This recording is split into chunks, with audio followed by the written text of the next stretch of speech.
Welcome to another episode of the Ripples of Courage podcast. I am Rock, your host, and this episode is the second part of my conversation with Irvin Ativo as we talk about how he is living a courageous life despite having chronic kidney disease. So, despite a very serious topic, this is actually a very fun conversation. So, I hope you stick around and enjoy the rest of the interview, and I hope that you get something valuable out of this really, really fun conversation.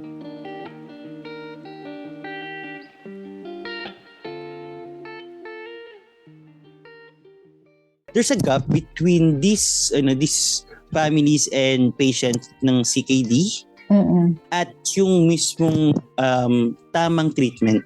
Kasi there's still a lot of people who are suffering CKDs na nag-go-opt to use herbal medicine, which is mas nakakalala sa situation.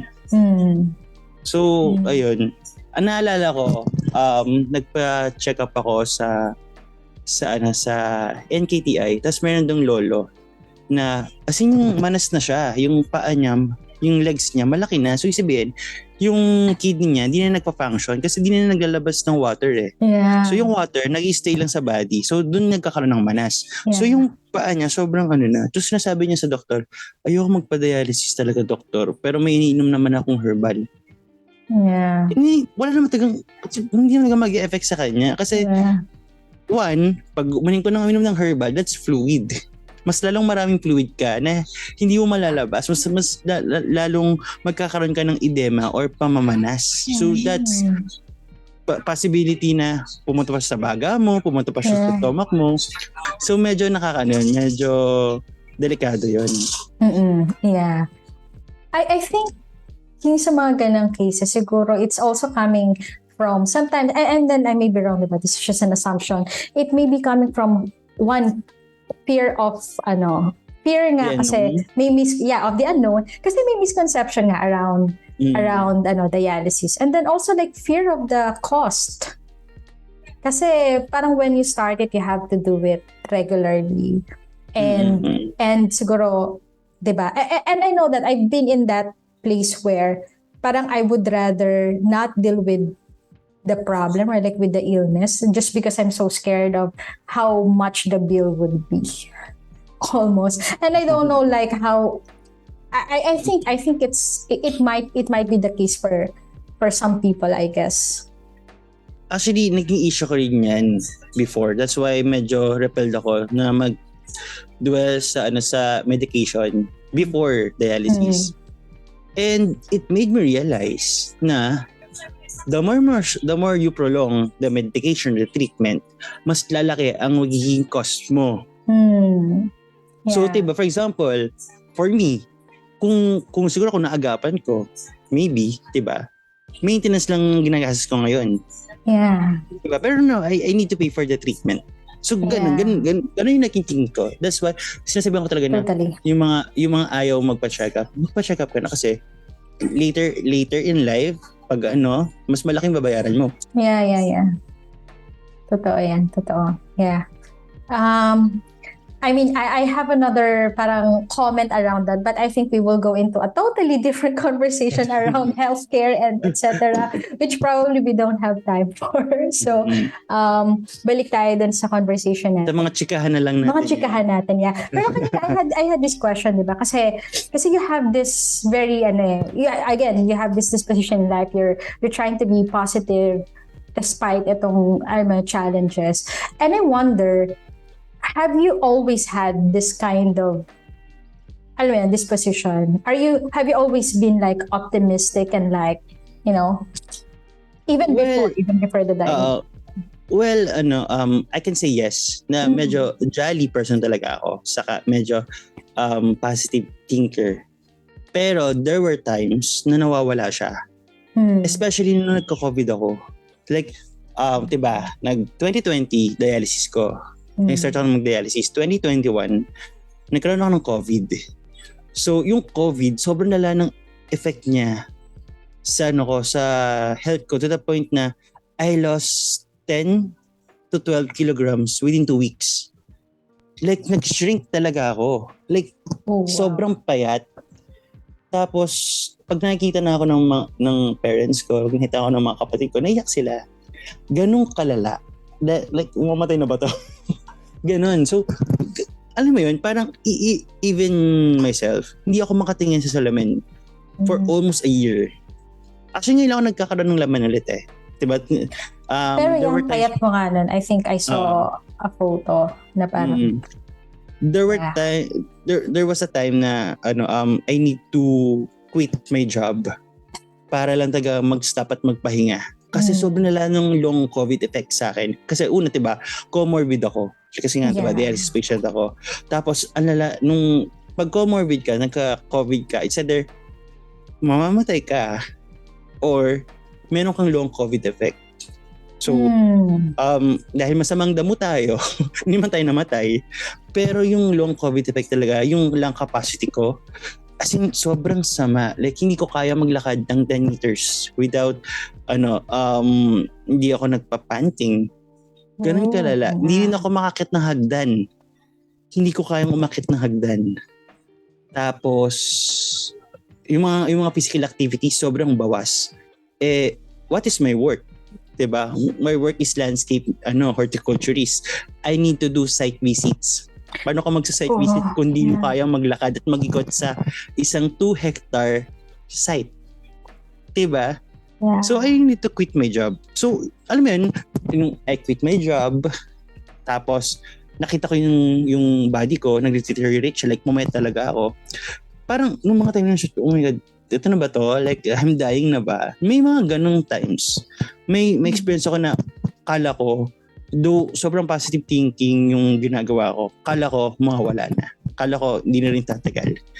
Which is, thank universe na, nakakabawi na. Pero yeah, how do you snap out of it?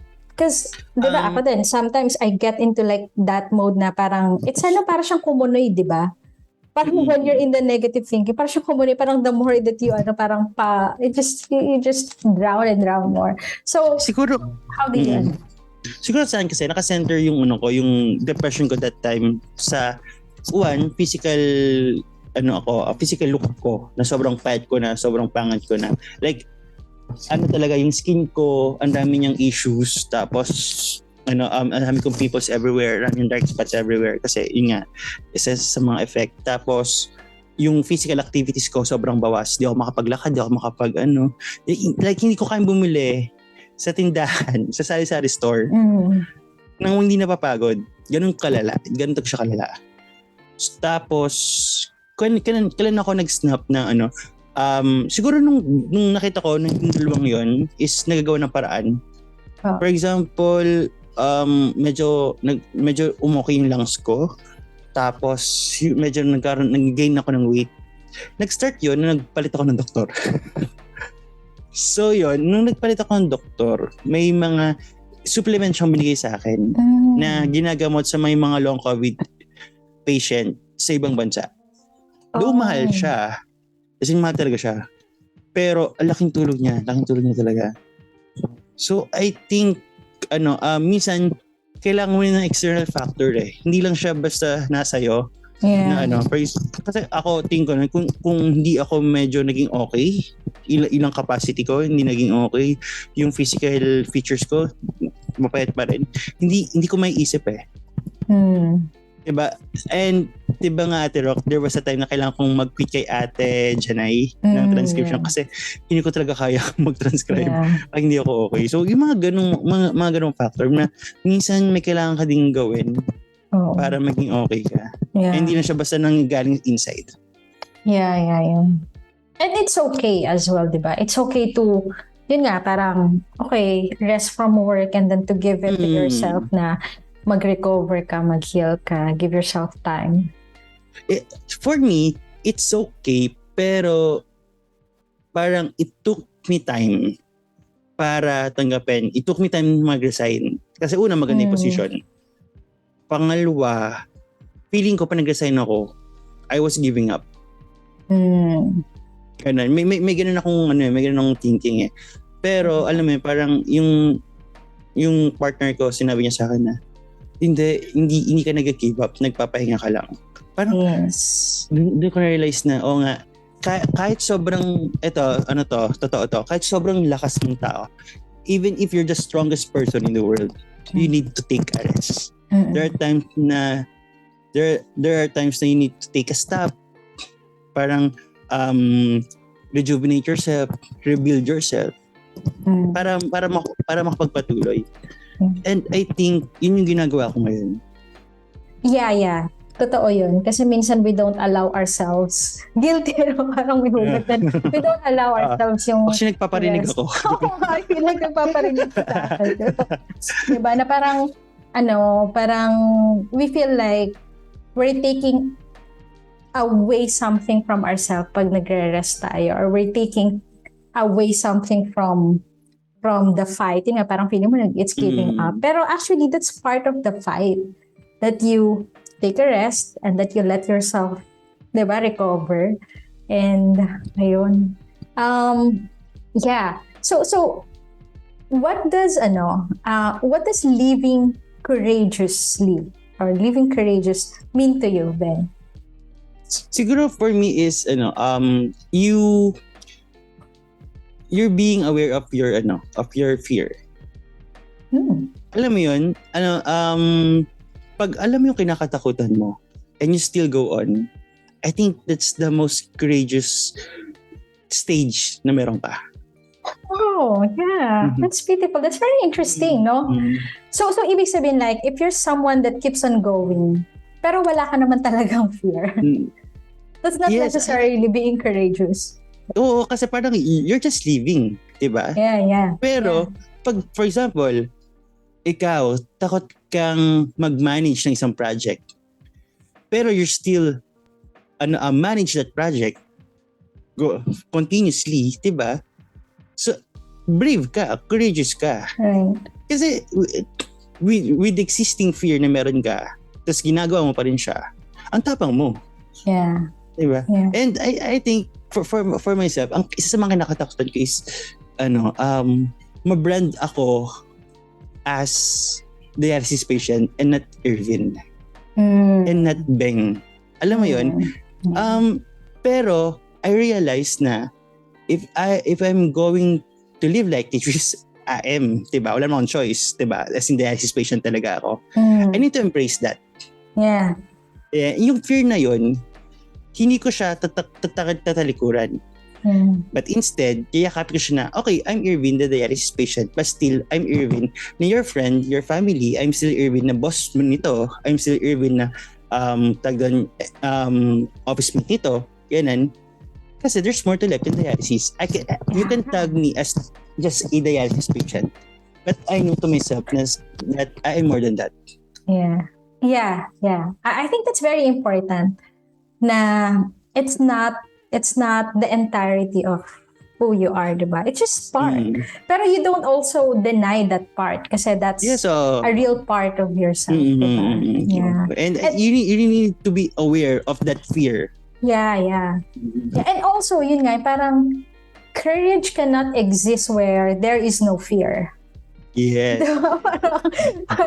Yeah. If you're someone who doesn't fear anything, you're not necessarily courageous. It's just that you haven't found what you are scared of. And kasi only if there's a fear na, yun nga, parang you are being pushed to your limit, diba? Beyond your comfort zone or beyond your comfort zone, basically. Diba? So, yeah. Well, you mentioned naman kanina, diba? It's not always like that. And then I've asked it naman a little bit how you snap out of it. But I guess generally, how do you sustain that fighting spirit that you have? Actually, that's hard to tell. Kasi parang ako kasi, hindi ko siya inisip to sustain eh. I'm just thinking na I need to live. Diba? Not necessarily to sustain that courage, not necessarily to pero I need to live. Just simple as that. Hindi ko alam na nagiging courageous pala ako. And alam mo yun, parang sobrang lang isipin na kailangan ko lang ako sa sarili ko, kailangan ko lang mag-survive. Pero ang thinking ng ibang tao, sobrang tapang naman ito. So iba yung perspective namin, pero what I bring to people, 'di ba? Nakaka-inspire daw. Minsan natatawa na lang ako, totoo ba? But you're just living. Yeah. And I think napakahalaga nun kasi ako, without me knowing na nakaka-inspire pala ako ng ibang tao. Yeah. Na mas nakakaano siya, mas nakadagdag siya ng will to live. Nice. You're also getting a boost from that, diba? Yeah, so nagripulan kami, ganun. Nagripple, yeah. Pero diba, I think diba yung sa first episode kasi sinabi ko nga na parang that's why sinasabi niya, na-inspire ko siya na na maging courageous din siya about their life. Parang, wait lang ako nga to, just trying hard to be courageous. Pero alam mo, andun siguro yung magic, no, na parang, you're just doing it eh. Yes, diba? Parang siguro when we're just doing it, baka yun talaga, because it's so organic, and that you're like, I'm gonna be here trying to inspire you. Ano mo yun? Yes, parang maybe that can come out like as an inspiring when it's just like, made up, diba?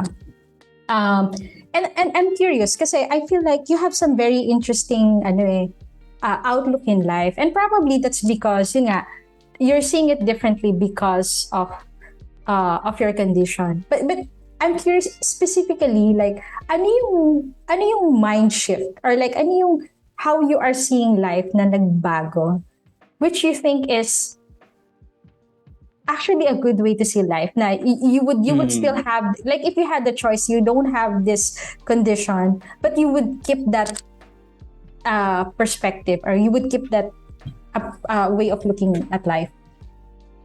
For me, yan yung to live happy. Alam mo, dati kasi I can say na I'm one of the promising new graduate of horticulture, ganun. Kasi parang undergrad pa lang nakakakuha na ako ng mga landscape projects, which is napaka-rare for a student na humawak ng isang landscape project ng undergrad ka pa lang. Yeah. So yun, parang mabilis yung career development ko, ganun. Parang within 3 years manager na kagad ako. Kaya sobrang I can say na promising. Tapos sobrang ang laki ng mga goals ko. Like dapat within 5 years na sa ibang bansa na ako, leading a horticulture team, ganun. Mga ganun. And may pressure siya, yes. Pero alam mo, upon having this sickness, na I realized na hindi naman talaga yun ang goal eh. Ang goal sa life is maging masaya ka. Diba? Regardless kung nasang situation ka, like ako ngayon, hindi ko na-achieve yung mga big dreams ko. Pero yung dream ko na maging masaya, I'm at now in my dreams na maging masaya ako. Na contented ako sa meron ako. I have a partner, I have a dog, diba? I have a loving family, I have a loving friends, and I am very happy and grateful about it. Yun, maging happy lang talaga. Yeah. And would you say na, let's say things change and you don't have your condition, would you keep that mindset, do you think?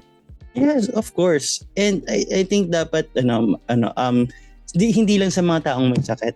Yeah. Pati sa mga taong normal, I mean healthy. Yeah. Kasi wala naman taong normal. Walang normal. So sa mga taong healthy na dapat ang maging end goal is to be happy. Yeah. Not to be successful. Yeah. Because what does that even mean, no? Parang yun nga, di ba yung sinasabi nila na parang you keep chasing this like ideas of success. I want this, I want this, I want this. Pero parang at the core of it, you just want happiness. And then sometimes you keep chasing those things. And then you don't even get to be happy in the process, or even like upon achieving those things. Di ba? Parang minsan hindi pa rin siya enough. Whereas you can actually be happy right now wherever you are. Diba? Exactly. And sometimes parang I guess some people would say na that's so easy to say, or like that's such a cliche. Pero I think, well, you are a testament, you can say na talagang pwede siya. And that's how we should actually approach life. Alam mo, I can testify na cliche siya. Oo, sobrang cliche siya. Pero cliche as it is, sobrang hirap niyang ma-achieve. Pwede nating sabihin na sobrang cliche naman na goal mo maging happy. Pero sobrang hirap niyang ma-achieve. Or that happiness is a choice. Yes, oo. Hindi, sobrang hirap niyang as a choice, una sa lahat. At sobrang, ikaw ngayon, diba? I mean, with all your commitments, with all your ups and downs, tanong ko sa'yo, masaya ka ba? Yeah. Diba? Alam mo yun, pag medyo na, masaya ba ako? Diba? Sobrang for what? Diba yung expression? For what? Oh, this for what? Alam mo, isa sa mga yan is, if ever man, wag naman sana, na if ever na mawala ako tomorrow, diba? Did I live my life happily? I can say yes. Alam mo yun? Wala akong tagan na ibang tanong na what if ganito, what if ganon, what if wala akong sakit, ganon. Diba? May sakit man na wala. If ever I would die tomorrow, wag naman sana. Masaya akong mamamatay. Parang ganun. And if you think about it, that should be the goal, di ba? Na parang anytime, kasi... Ay, clear natin na, ang goal hindi mamatay, ha? No. Sinabi mo naman, wag naman sana mamatay. I think yun yung goal na anytime na mangyari yan, that you can say na wala kang regrets or that you've lived a happy life or that you were happy, di ba? Kasi minsan I feel like, and this is siguro personal hugot na parang some of my reflections na sometimes we thought like, okay, in 5 years I want to achieve this. And it's almost like telling yourself, I can be happy after 5 years once that's achieved. But what if I don't have the 5 years? And the thing is, hindi lang naman, for example, well, you have this condition and talagang, kumbaga parang mas may risk compared to healthy people. But generally speaking, we don't know, diba? We don't know our timelines. Anyone could be gone anytime, diba? And yun yung parang yun nga parang, and then we're trying to set like timelines for when I can be happy almost. Na I can be happy by this time. And in a way, medyo shift din siya sa akin din personally na parang right now I'm trying to have more fun with the things I'm doing and like having the mindset na I could actually be gone anytime. And I don't want to be, kumbaga maybe wala akong na-achieve in a way. Kasi parang walang natapos sa lahat ng ginagawa ko, so I'm doing a lot of things. But at the same time, I get to do what I want to do. Even just a taste of it with the time that I had. Diba? But I also want to clear things to our audience na hindi namin pinapromote na wag kayong magkaroon ng goals. Baka YOLO naman. Baka mag-YOLO naman tayo, diba? But the thing is, if ever may goal ka man, long-term goals or short-term goals, dapat kung nasan ka ngayon, masaya ka. Yes. Yun yung point, yeah. So you still set goals and you still want to be very ambitious, but you just don't associate your happiness there. To your success. Yes, to your success. Kumbaga, lahat yun ay, yung mga outcome, bonus in life. Because every moment is life. Every moment is the gift of life. So every moment, talagang you have to savor, celebrate as this is me living life. And then whatever achievement is just a bonus. Palamuti lang siya, but it's not what life is about, diba? So, wow. And hindi rin doon nasusukat yung importance mo as a person. Yeah. Totally. But this reminds me of I guess na-share ko to sa'yo. This reminds me of like one of, probably my last session with my therapist na parang sinabi niya, finally coming from you. Finally, sinabi mo na yan. Kasi ang realization ko na, like before the session na, sabi ko, okay, now I get it. Happiness is not a reward. Sometimes we make it a reward na parang, okay, I will be happy when I've achieved this. I'll be happy when I've done this. But I can be happy right now. And then you can also choose to be happy while you're doing the difficult things. Mm-mm. Kasi part yun ng life. Siguro, yun nga, parang always being grateful, diba? Yung gratitude. Again, it's another cliche, but really, parang if you're from a place of gratitude, parang things actually, I don't know, not become easy, but they become, alam mo yun, parang bearable and like, Actually, natatawa ako kasi parang may nag-insert sa utak ko na kaya baka may mga audience ang sabihin kaya naman ganun yung perspective nun kasi mamatay na yan. Parang gano'n. pero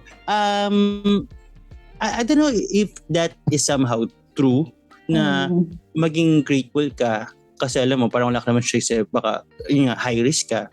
Pero for me, alam mo yun isa sa mga biggest realization ko in life diba? 31 pa lang naman ako.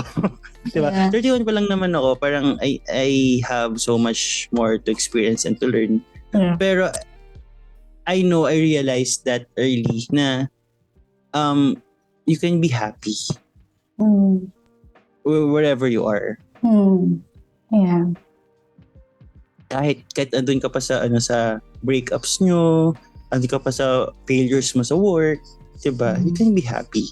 Yeah. Of course, there are times na masasad ka talaga, pero you can be happy. Yeah, true. I guess this is sinasabi mo na parang baka sabihin nila, ay kasi mamatay na siya, ganyan. Pero in a way, diba, that's, yun nga parang kaya mo siya masasabi. Cause I guess, diba, usually we appreciate the value of something when we lose them or when we're about to lose them. So if you're gonna listen to someone about life, diba, kaya nga parang ang daming wisdom from, diba, very old people who are near death, and then they say all these things that na parang walang nagsabi sa kanila na I wish I worked more. So but again, we're not promoting YOLO life, diba? It's just that, I mean, you can be very intentional with your life and plan out really be very, very ambitious, but don't associate your idea of happiness or like your self-worth on whatever those achievements are. Kasi I think ang daming out of your control diba? But you can choose to be happy, and hindi lang siya madali. So tutuusan, napakahirap nung choosing to be happy. But I guess it's a skill that you can learn. Like every time if you get to choose that, it can become a default na during difficult times, kaya mo pa rin siyang maging happy. And I remember telling someone this na, you can actually be sad, you can be happy, and you can be sad at the same time. Something's not going well, I'm so sad about it. But I can still be happy about other things. I can still be happy I have food. I'm still happy na I'm in this place. I'm still happy I have love in my life. But I'm sad about this thing.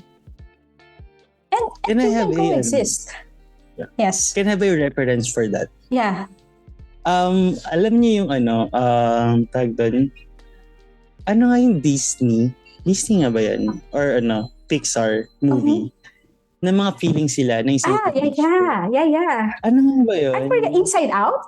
Inside Out, yeah. Yes. And, diba, nung mas naging stronger yung core memories niya, nung naging core memories niya ay hindi lang puro happiness. Andin yung sadness, andin yung yung pressure, diba? And I think that's the beauty of life. Na hindi lang dapat na parang hindi kamat na na sad ka rito, 'di ba? Yun lang yung pwedeng maramdaman. Pwede ka rin maging happy, or pwedeng happy ka at the same time may pinagdadaanan ka. Yes. Exhibit A. 'Di ba? So I think ang ganda ng ganung klaseng perspective. Yeah, true. Siguro just in the interest of time, we'll try to wrap up, no? Pero this has been so fun, Beng. I think we're going to have more conversations for our listeners. Yeah, we do have a lot of this during our meetings. And hopefully nakatulong. Yeah. If ever may nasa pagdadaanan. Guys. Yes. Hopefully nakatulong. And I guess I just want to reiterate, we're not promoting YOLO or like don't plan and then be ambitious. And alam mo yun, parang kami rin naman ni Beng, we're trying to be, to go after our dreams. Yes. But just having that talaga na parang, we can be happy. We choose to be happy right now. Diba? Regardless. I also really like how our conversation went, like from being courage to happiness. Yeah. Diba? Like yung bridge nun, sobrang ang layo eh. Courage to happiness. Pero kung maisipin mo, meron talaga. And I'm gonna say, I think you need the courage as well to as a bridge to happiness in a way. Because many things that we're so scared of doing are actually the things that we really want to do anyway. And if you just break that barrier and you just have the courage to go after that, to do it,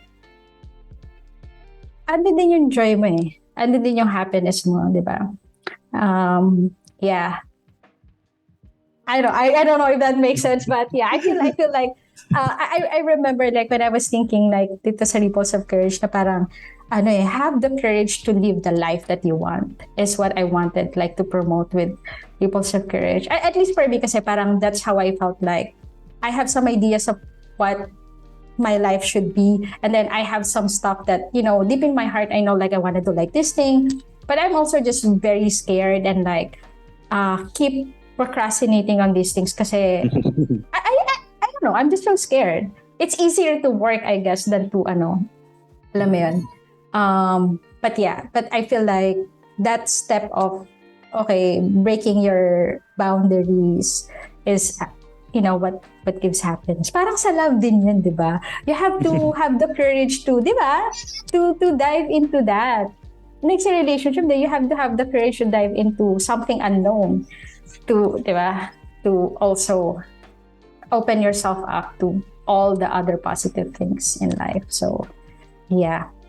Last na lang as we close, siguro, usually kasi we leave a question but I guess I'll just ask you like for an advice to wrap this up. Like, what could be a simple step that, you think people can do, someone can do to build true courage?